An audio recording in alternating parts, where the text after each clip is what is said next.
Hello and welcome to True Audio Files. My name is Jim Carter.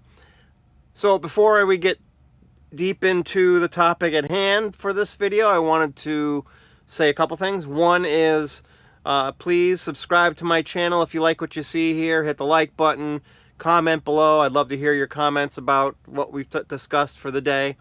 And I also am on social media, so check out my description. That has some links to my social media pages. So, all right.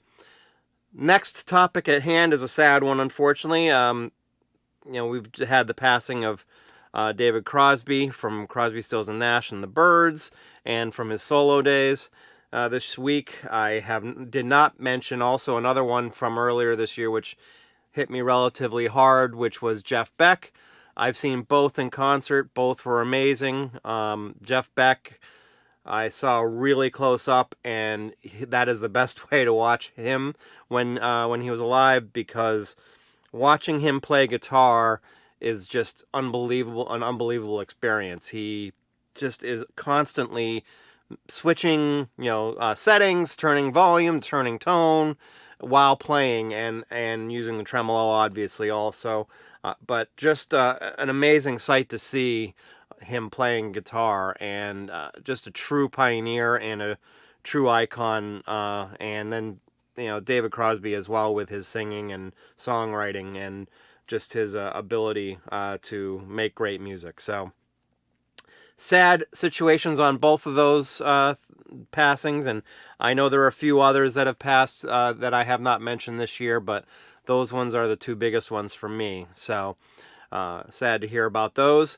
I also got the two new classic vinyl series Blue Note that came out this week. So these ones are new music to me, so I'm looking forward to checking those out, hoping I like both of them. I tend to try to buy all the classic vinyl series reissues, and I have been happy with almost all of them. There have been a couple of exceptions to that rule, but overall I've been very pleased with them. So those are kind of the things at hand that have nothing to do with the subject I want to talk about today.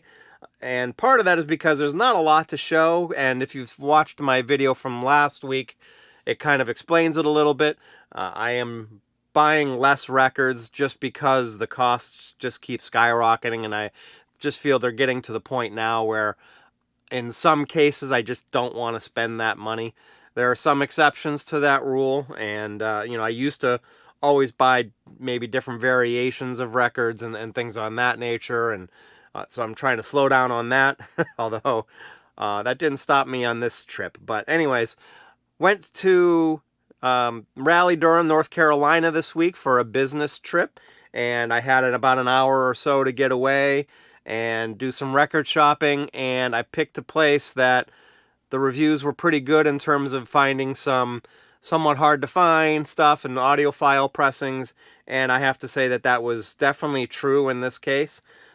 They had a lot of audiophile stuff. I should probably say it's a place called Sorry State Records.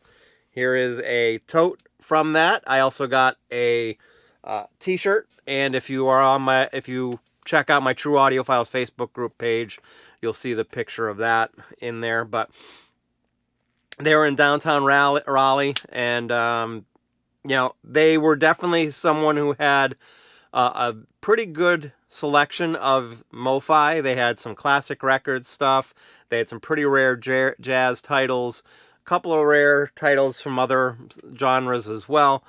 But and it was great. I was pretty impressed with the selection that they had. Unfortunately, or fortunately, depending on how my wallet sees it, I guess, a lot of the titles that they had, I either already had or wasn't all that interested in. Like, they had a classic records, the red box set title for Aqualung from Jethro Tull, and they had some Simon and Garfunkel classic records reissues, and they also had a bunch of half-speed mastered stuff, which I did pick up one of those, so we'll talk about that one here too.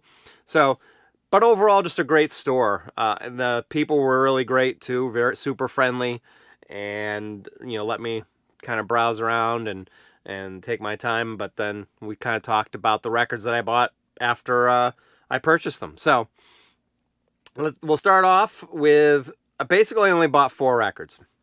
And still cost me a pretty penny, but some were cheap, some were not. But all of them I'm pretty excited about, as I should be, since I paid for them and bought them, right? So, first one up, though, is Scorpions Taken by Force. This is an album that came out in 1977. This is actually the alternate cover. This is a UK pressing as well. The original cover, which is, I believe, still is now kind of being... if you stream it, you'll see the original cover. It's a couple of kids fighting in a graveyard with guns, but it was very controversial when it came out, so they made this alternate cover for certain markets, Great Britain being one of them, so that was this one. But looking forward to checking out the UK pressing on that.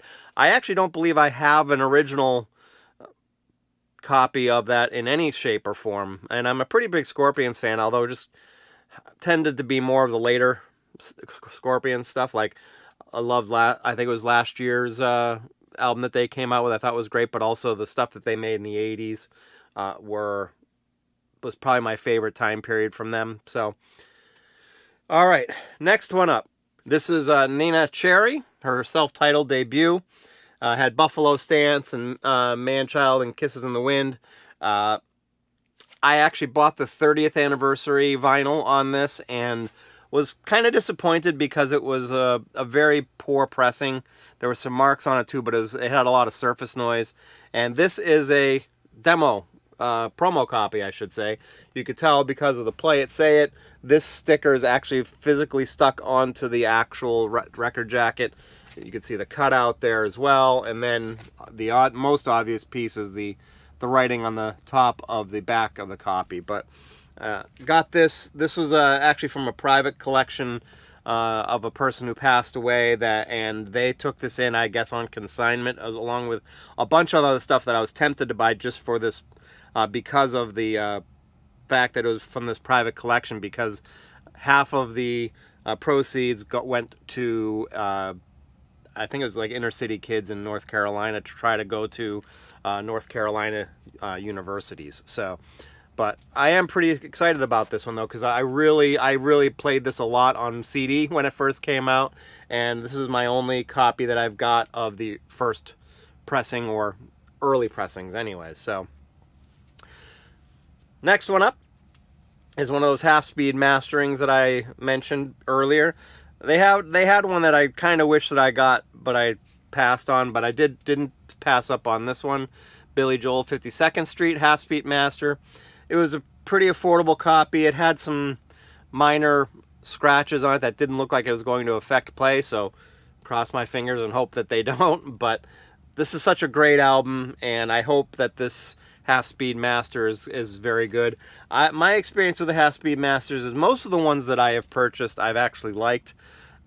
They're not always my favorite copy of the album, but they almost always have the best sound stage and imaging on them. They just generally don't always have the best EQ mastering on them, and that's a really hard thing to do in half-speed mastering, so I can sort of understand that, I guess. All right, so now for the one that was the most rare copy of what I purchased this week. This is a VIP advanced copy of Nine Inch Nails' Happiness and Slavery. It's a 12-inch single. There's, I think, 4 versions of the song on it, and in pretty immaculate condition. They're relatively hard to come by. This is the first time I've ever seen it anywhere. You know, there are a few copies on Discogs, but overall, again, first time I've ever seen a copy of it. So, pretty excited to check this one out and have this in one of my collection. I'm a pretty big Nine Inch Nails fan. Prefer their earlier stuff, but I think that's probably the case with most artists. You tend to like their earlier stuff. I think the Scorpions is probably a rare exception where I kind of like their middle stuff. So, but anyway, that is what I picked up this week when I was in North Carolina. What did you think of what I picked up? Love to hear your thoughts on it. Again, please subscribe if you liked the video. Hit the like button. Hit the alert bell if you want to know when my new videos come out. Check out my social media page. But that's everything I have for this week. Thank you very much, and you have yourself a great day and a great week.